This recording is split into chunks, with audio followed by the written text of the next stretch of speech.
Okay, apparently so. Just so as you all know, it would appear that we are now recording. Yes, we are. Okay. Yes.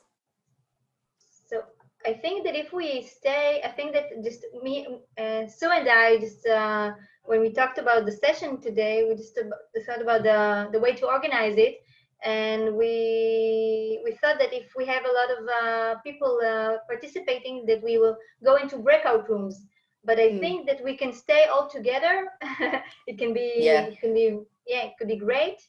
And maybe we can start, and if people will join us, and it will be fine. Yeah. Right, Sue? Yeah. Okay. Yes. Yeah. And I've made you a co-host, so you can also let people in and basically do. Yes. Yeah. Okay.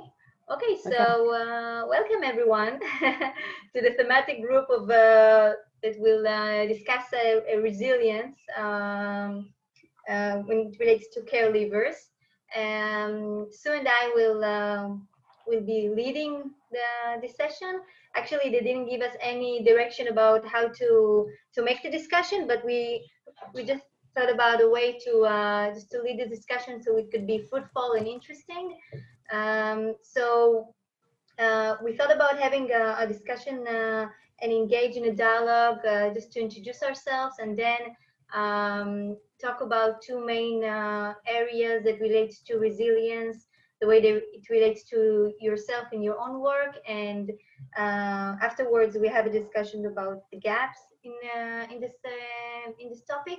But first, we would like everyone just to introduce themselves and just say their name, their affiliation, are they from academia or in the field?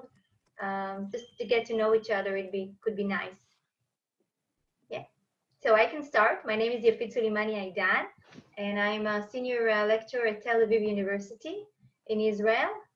And I'm an INTRAC member for several years, and I focus on caregivers, the transition to adulthood, and in resilience, on resilience. So we'll talk about more, but this is like an overview of my myself and my affiliation. Okay. Who would like to go next? Well, I can do it, yeah.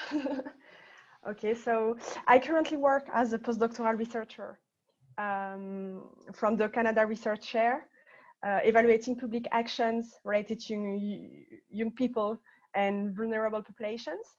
In Montreal, I'm working with Martin Goyette in Montreal. Oh, yeah. And I'm also working with Natasha Brunel, which supervises the partnership Réseau 1635, which focuses on the reintegration of young people who have had taken into custody.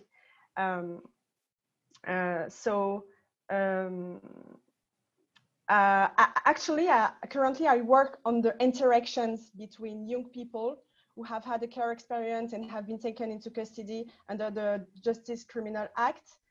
And I want to see how their perception of the interactions they have with judicial actors will impact their transition to adulthood and their identity. And I'm really interested by this group because I think there are some aspects of resilience I can see when I talk to them about the consequences their interaction have on them. So yeah. But before I worked on social psychology, so I more worked on the decision process and the psychological processes that intervene in the decision-making process. So that's my interest. Cool. Thank you. Hi, my name is Luciana Perez. I'm from Brazil. And I've finished my PhD in 2018. I'm working in the caregiving field for the past 6 years. It's been quite a challenge because there are not a lot of researchers dedicated to this theme here in my country. So it has been like starting all this movement here, and it's been quite a challenge. Currently, I'm a collaborating researcher at the Universidade Federal do Rio Grande do Sul, where I finished my PhD in South Brazil. And I'm also collaborating with Professor Carmen Montserrat from Spain, I don't know if from Girona. And I'm also trying to use my results from my PhD to influence policy making here in Brazil. We're trying to improve policy for people transitioning from care to adulthood. So right now I'm helping to evaluate a policy that was made in 2006. And we're trying to hear the voices from caregivers and see what they have to say about this policy and how it's working or not, and what we should do for the next years to improve the services that we offer to them. Okay, interesting. Thank you. The nice thing about being the lone researcher is that there's so much for you to actually do. Yeah, so kind of overwhelming, actually. Overwhelming, but yeah, you won't get bored.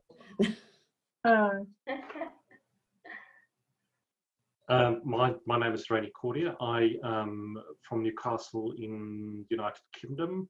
I also have ongoing affiliations in Australia. And we've got a couple of large funded research in the area of out-of-home care, specifically focusing on quite a large longitudinal study following young people from whilst they're in care through while they transition into out-of-care. And we also use big data, so administrative and registry data from different government departments to look at outcomes.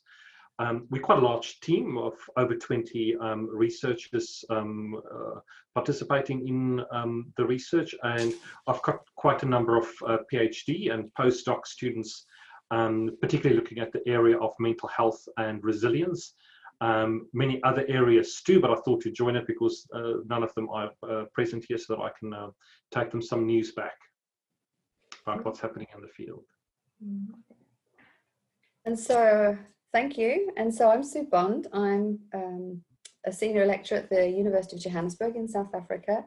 And my doctoral study was on the connection between possible selves and resilience in care leavers. So that was the doctoral study. And from there, I should have had, but COVID has really messed it all up. But I've got two studies on the go where possible selves the possible me tree has been implemented with young people in care, and then at various stages while they're in care, and then tracking them after they've left care, and did they find this aspect of self-identity useful in contributing to resilience and their journey from care. But that was the plan, but COVID kind of got in the way of that a little bit, so, so we'll see what happens towards the end of the year. Okay, great. So we all introduced ourselves, and then I'm sure that we remember that we forgot to say more things that we wanted to say. That's why we will continue our conversation. And I think that the next step will be just to think about resilience, because when we think about, I think about the other thematic groups that are in parallel to this group.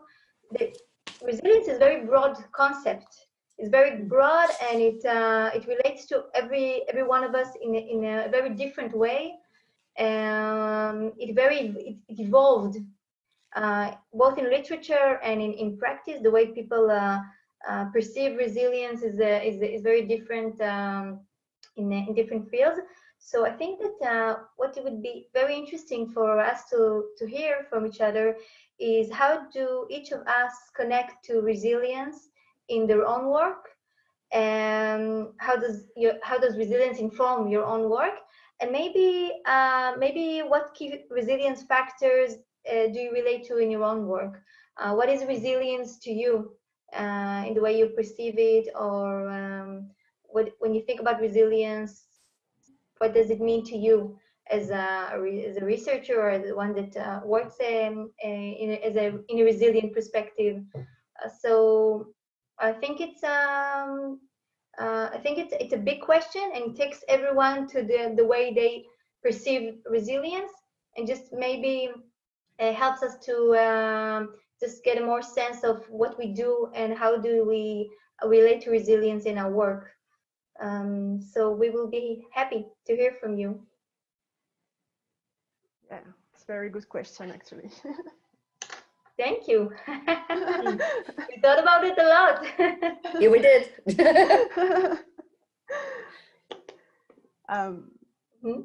To me, I think I'm not working specifically on this concept, but through my formation, I heard about what Cyrus Cyrulnik was saying about resilience. So, like to me, there are two ways, or when you are exposed to, when you are inside a hard environment. So the first thing is you isolate yourself. So you fight individually. Or the second way is to talk to some people, or to take your experience into a strength to move on. Mm-hmm. And to me, the resilience, that's the way people put their experience into strengths, and how they move on with it. And what is interesting for me is the way they're interacting with other people, the way they're interacting with groups or with society, with culture, to put this inside, and to develop a strength in life. That's the way I see the resilience. Mm-hmm. Mm-hmm. Thank you. For me, resilience is a balance between risk and protective factors. That's how I understand it, as a process that everyone can go through, depending on your life course and the risk and protective factors that are going on in your life. I have been very influenced by Anne Maston studies. So her article "Ordinary Magic" is emblematic for me. I started in academia. Resilience was the concept that dragged me to academia, actually. I was really, we have a lot of especially children and adolescents struggling with a lot of risk factors here in my country. So I was really interested in knowing what were the aspects that made one of them overcome risks and the other ones didn't. So that's why I started to study resilience. And after I started to go to the caregiving field, I abandoned a little bit the resilient concept, and I'm trying to put them together now because I think it makes a lot of sense to study resilience in this context. But I was really struggling with the quantitative method in studying resilience. So I'm actually really interested in knowing what instruments you were using, because I always saw resilience as more as a qualitative thing. So So this is the way I see it and my experience with the concept. From my perspective, it's of course a very complex construct. I'm not sure that anyone has really fully nailed it just yet, which is what makes it an appealing field and construct to look at. I see it as a process of adaptation where we experience adversity in life, and resilience becomes the mechanism to facilitate positive outcomes, to deal with things like risk factors, and to tap into protective factors so that you've got an adaptive response to adversity after having those life experiences. And typically in our research, we use multiple outcomes to look at resilience. So we would look at both what would be risk factors for people, what would be potential protective factors. In quantitative research, we would look at moderation and mediation analysis to say which of these factors facilitate positive outcomes for people, and usually from looking at a multitude of factors that might facilitate that process of adaptation. Are there any specific factors or variables that you focus on in your work? Yeah, sure. So for at the moment, we looking at big data sets. Like I said, we look at registry data, which is population based. And we would look at factors. Well, resilience would be an outcome of things like having positive educational outcomes, having positive health outcomes, having good mental health and well-being. And then risk factors, of course, could be things like teenage pregnancies or struggling with health in early life, having exposure to juvenile justice systems. So we really look at a multitude of data sets from different sources to kind of put it together and to say, how do these factors interact that might facilitate a positive outcome? Oh, interesting. Thank you. Can I? So for me, how I see it with the care leavers in particular is, so here in Africa, it's very, very under-resourced, something of an understatement. And South Africa, the majority of people are really poor and struggling, and more so now even. But I see resilience in the way these young people hustle and find their way around the little bits that are available to them. You know, there is so little that is available to them, and the skill set that they've left the CYC with, in terms of just thinking of the one young man, it was very sort of gender stereotyped. The boys did sort of home maintenance stuff and the girls learned to cook. And he had no interest in cooking, but he did like the home maintenance stuff. And he was generating an income for himself based on that little skill set that he got from the CYCC. But he was actively hustling. He was going out and he was saying to neighbors, hey, I see your light in your yard is fixed, is broken. I can fix that for you. Or, hey, I see your yard needs cleaning up. I can do that for you. And that for me, that sort of those interactional processes, and even the behaviors that are not so pro-social, you can look at them from the point of view of, but it's getting this young person what they need that they would not be able to get in any other way, perhaps. So I see it in the way our young people behave, how they hustle. That's the word I keep going back to, how they hustle. It's really interesting what you're saying, because it just threw me back when you said in Africa. It threw me back to Israel. The way resilience was never in the focus when we talked about care leavers. It was always the difficulty, the struggles, the harsh results, and what are the problems of care leavers. And I think it's evolvement. I think when when in like you said, in Brazil, when you're the only one and you want to show the policymakers or show the practitioners or people that work the reality, so you focus on the problems and you focus on just you want to make a big zoom on this aspect in order to make it more visible. But I think that it's something that it's in process.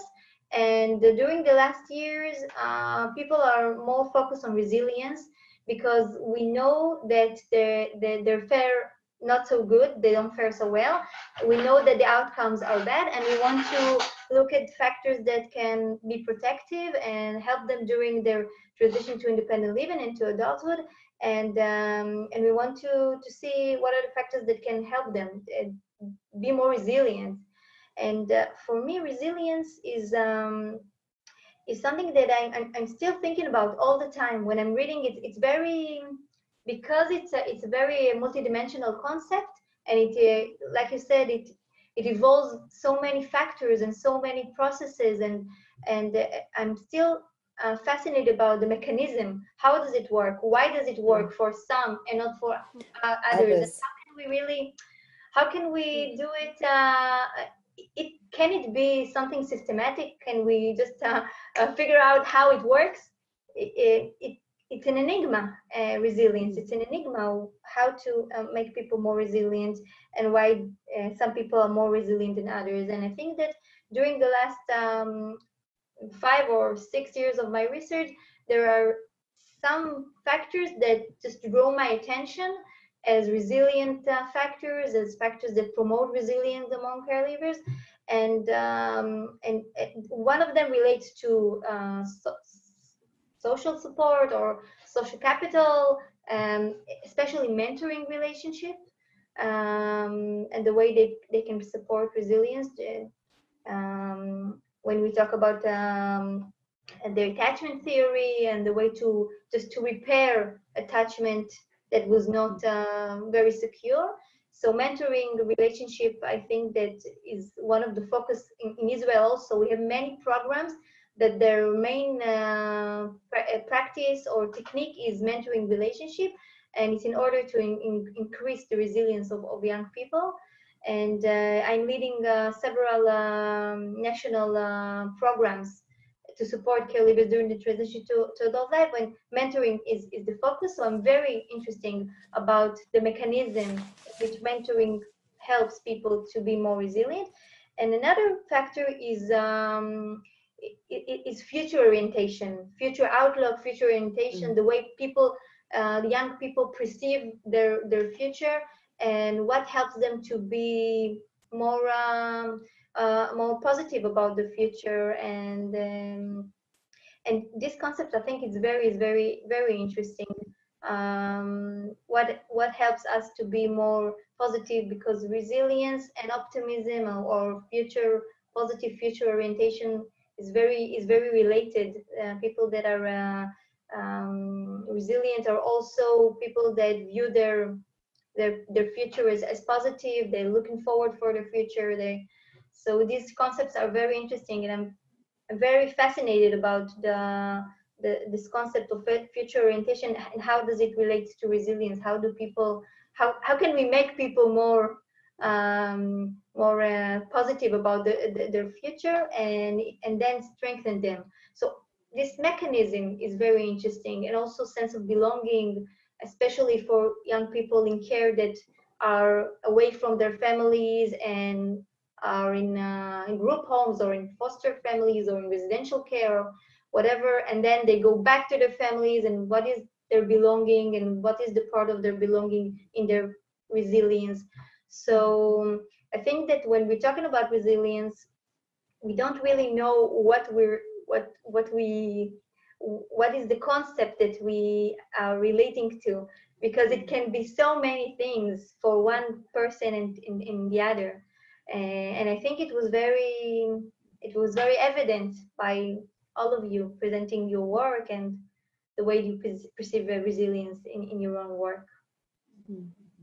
I think you've nailed it. The excitement of the working in that field is the fact that I don't think it is fully, nobody really fully understands the mechanism. I think we understand it better than what we used to. But that is what that and the fact that we're looking at how can it be positively used to facilitate positive outcomes for young people is what makes it a useful field, which is why I'm so surprised that there's so few people at this group, because I would have thought there would be a lot more people being fascinated by it. Mm-hmm. I guess we were very maybe they are just not brave enough. I thought it was very interesting what you said, and there is one question I always asking to myself is there. I don't know, maybe if there is a study, if you know studies who are talking about resilience, but from the young point of view, like sometimes when you like ask young people what is for example in my research topic, when I talk to this young, it doesn't seem that their like experience in the justice system is always seen as something bad. Sometimes they're present they think like a way to reinforce themselves. So if you are from the pro-social norms, you are thinking that the experience of justice is something who will lead the young through very bad consequences. But if you look at the point of view of the young, you will see that he has some like he has something very positive to say about it, and he viewed this like something positive for the future. So maybe this is the way we look at the concept, which is very interesting. So do we have to look in an individual perspective, or do we have to look in a like pro-social vision of the concept? I don't know. That's the question I'm dealing with, actually. Wow, so it's very interesting what you're saying. I think Sue just wrote turning points in life, and what you said just I thought about it, that it's really in my interest for several years, the way young people perceive resilience and the gap between their perception, or the differences between their perception and their social workers or the case workers or the practitioners that work with them, their mentors. And it's very interesting, because one of the things that I've related, I found out in my qualitative studies, like Lucia said, because it's you ask them what is resilience, or how do you so it's interesting, because self-reliance, for example, sometimes it is perceived by the young adults, by the caregivers, as a strength when there's self-reliance on themselves, and by the social workers or the case workers, it sometimes doesn't feel like they feel that it's self-reliance. It's something that weakens them and doesn't help them to reach out for help, to support, or to know about their to realize their rights. So it's a barrier. So in this term, it's a gap. Another gap that I've noticed is relates to family relationship.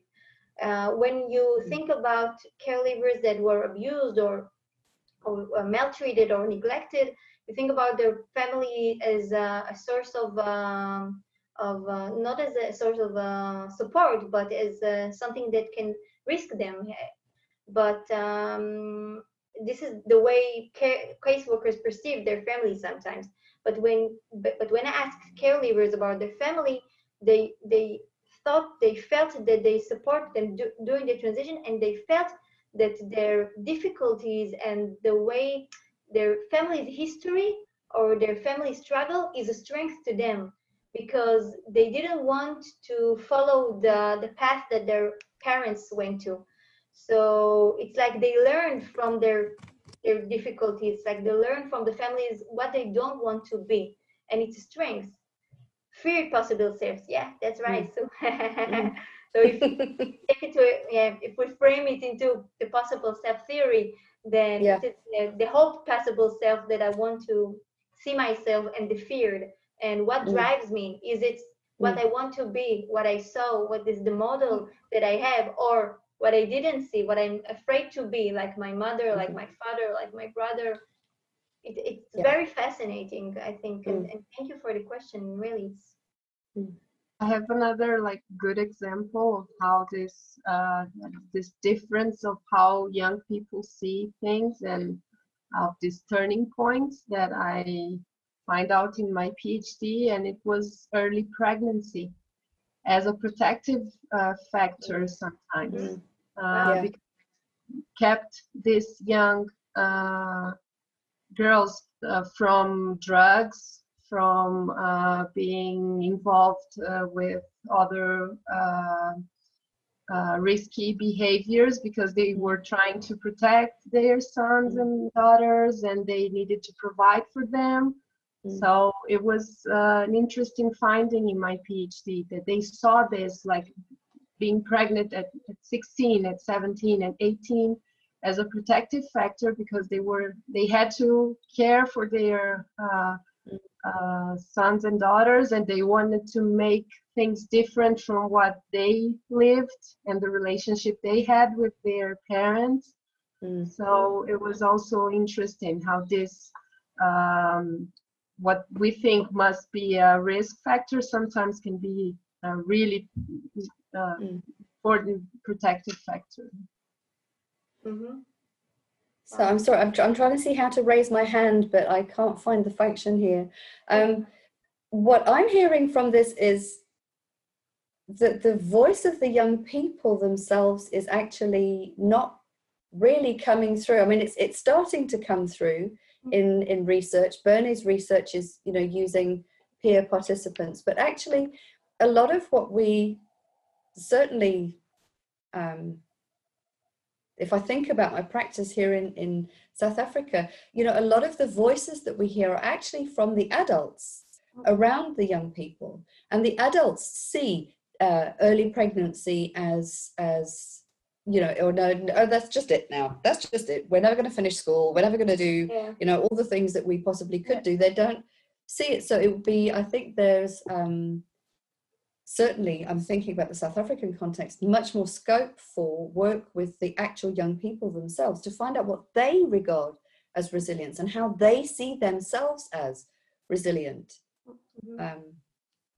I think for me that's the important point of division, is because I think it's a good point that you shouldn't think of any risk or protective factor as being necessarily one for all people. It might be a protective factor for some and for others not. I'm really interested in what is it that makes it a protective factor for some and a risk factor for others.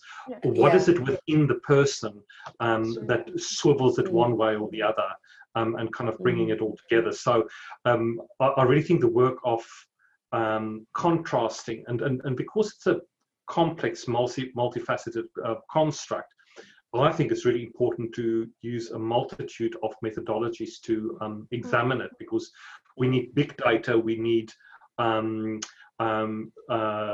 standardized outcome measures, and we need really good qualitative data. You really need the combination of integrating all of this, I think, to try and understand the phenomena better.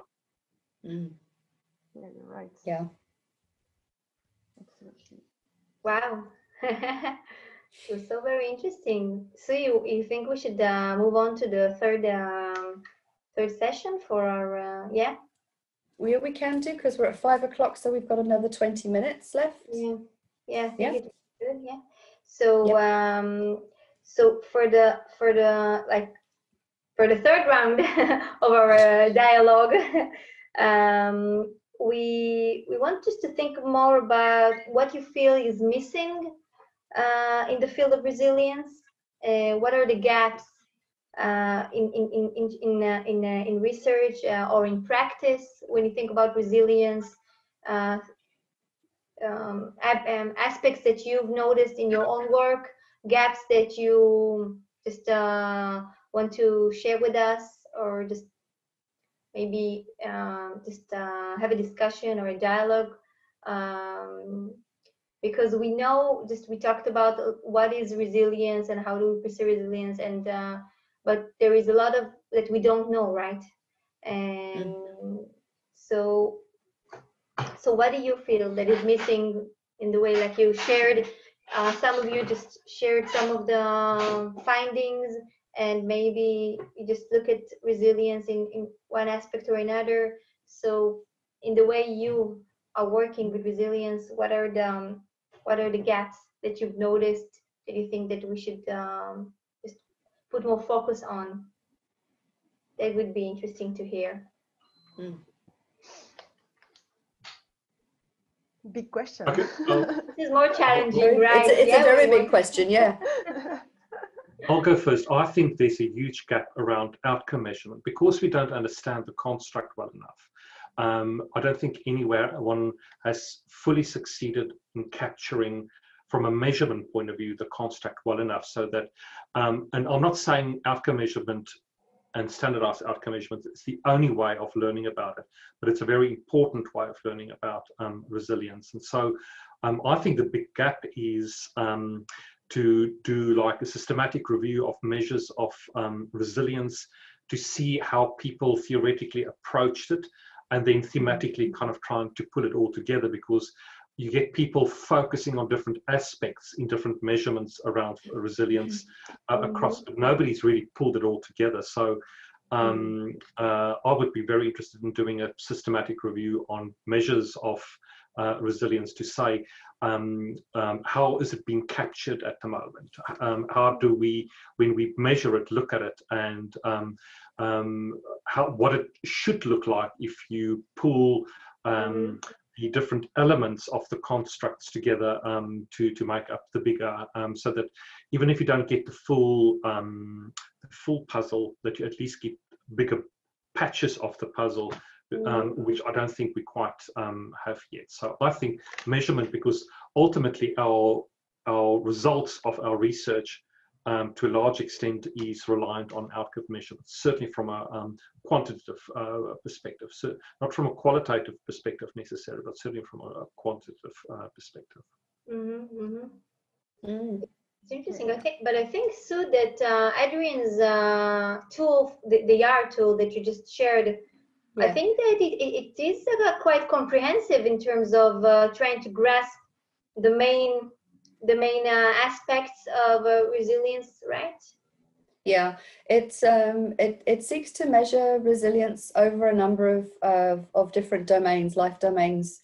You're looking at the person and environment, and it's a very well developed tool, and it's got good reliability and validity scores. So that is one, but I don't know of any others. I'm not a quant worker, so there's about 30 measures out there. Are there? Okay, all right, fine, yeah. So, yeah. Do you know if it's translated, validated for other languages other than English, this YARS tool? Not off the top of my head, but when we go back into the big session, I can quickly zoot around my laptop and see if I can find it. Because I run it with my fourth year students, so who the majority of whom are not English, but you know, I think I've got one first language English speaker in my class out of a class of 60 something. But it does bring about an important consideration whether if resilience is a construct that is culturally unbiased, meaning that from one culture to the next, you might have different factors that might promote or inhibit adaptive responses. So I don't think anyone knows the answer to that just yet, and that's, I think, another important piece that's missing. Yeah, I've seen a lot of measures. No, go. I've seen a lot of measures that doesn't make a lot of sense in our context. So that's a challenge for us. And I also see a lot of measures that they also measure other things, not resilience exactly, like self-efficacy or optimism or future orientation. So I'm really struggling in the last years to find a measure that makes sense for us here in Brazil, and having the all the work to translate it and back translate it and validate it. So it has to to be a very good measure to Yes. all the investment we have to do validating. I think that's what's so complicated about resilience, that it could be just one, it could be for a person only one factor, and it could be so many for others. It's like you don't really have the formula for this, and so it's very challenging. I think that's what you said, Lucinda. The context in terms of when you think about the context, it makes so much difference. When you think about resilience, I wrote a few papers about young caregivers that come from Arab society in Israel. So in Israel, they are young. In the Arab society, it's not so common to be in residential care at all. But still, young people that live in care from Arab society, so the family is more patriarchal and more, conservative, and so for them sometimes being in a family, it's very difficult when you have to be the father or the mother, when so they have to take much more responsibility, and for them the context in terms of resilience is very profound. It's very different from Jewish young people that live care. So when you think about components that are very obvious for Jewish young people, when you perceive them as a protective factors, you can't really apply them when you talk about Arab young adults at risk, young Arab, because of the society and the difference in the cultural differences. So I think it even makes this concept even more complicated, like you said. Yeah. And absolutely the context, because I was just thinking, she was describing the young person in the Brazilian justice system. If that young person wasn't, let's say, in a jail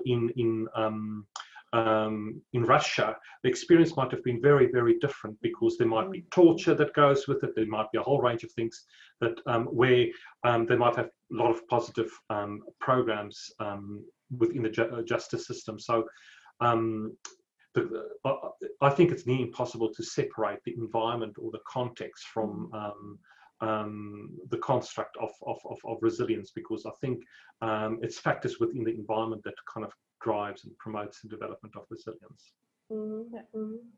And I think it will be very interesting to compare how the concept is seen under culture, because like in European country there are multicultural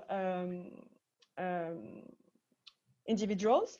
So maybe some of young people who are living like in Montreal will be more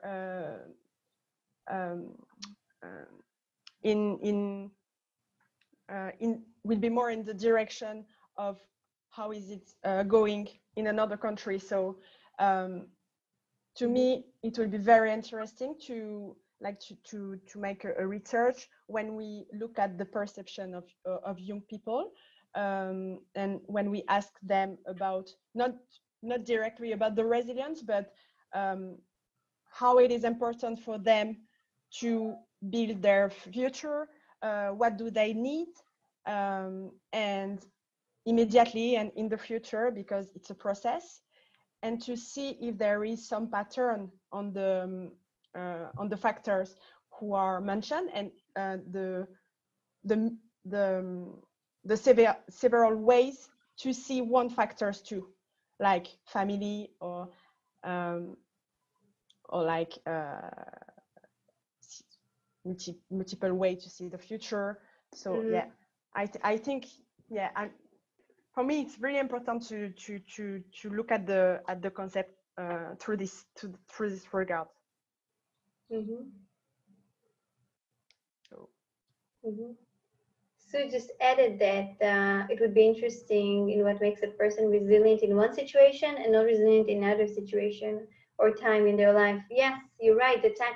So we talk about the context and we talk about the situation, about the time, and maybe about the something that has to be with the personality, like Renee said, something that has to do with the person, maybe the kind of an intervention, some kind of mediating factor, or I think that another aspect that I want to share with you that I think is missing as an intervention researcher, one aspect that I feel that is missing is the interpretation of what we already know as resilience to practice.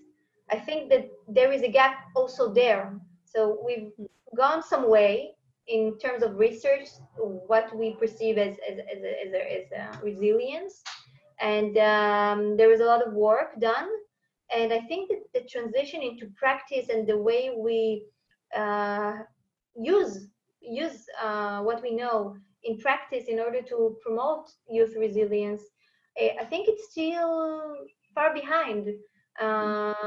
Maybe Sue can share with us, you know, the technique or the tool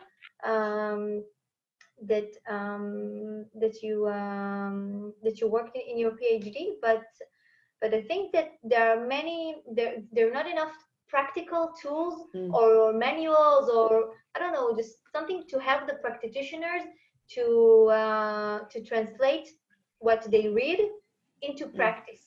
I think we need to help with this. We have a mission, not just to talk about this, but how to break it down, how to just make it more friendly, more reachable, more applied. Yeah, more applied. Thank you for accessible. Yeah, more accessible. Barrier of the language. How to use it. Yeah, how to use it. Yeah, how to make it.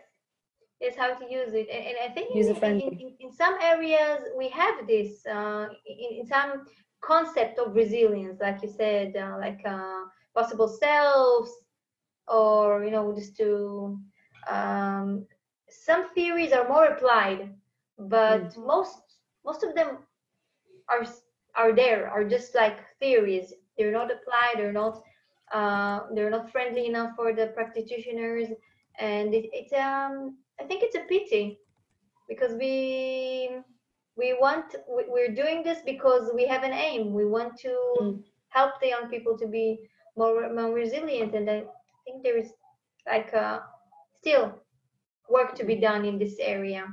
Yes, Sue? So the possible me tree that I use for data collection, but I love it because I can really see it as an intervention technique. So half of me is a researcher and the other half of me is still a practitioner. And I have done training with staff from various CYCCs and also in the UK with a borough who are implementing it with families. And everybody comes into this with, oh, no, we can't possibly make people draw things. You know what I'm saying? But why not? You're going to sit and talk to them, so why can't you sit and talk to them over a drawing? And, you know, well, how useful can the drawing of a tree be?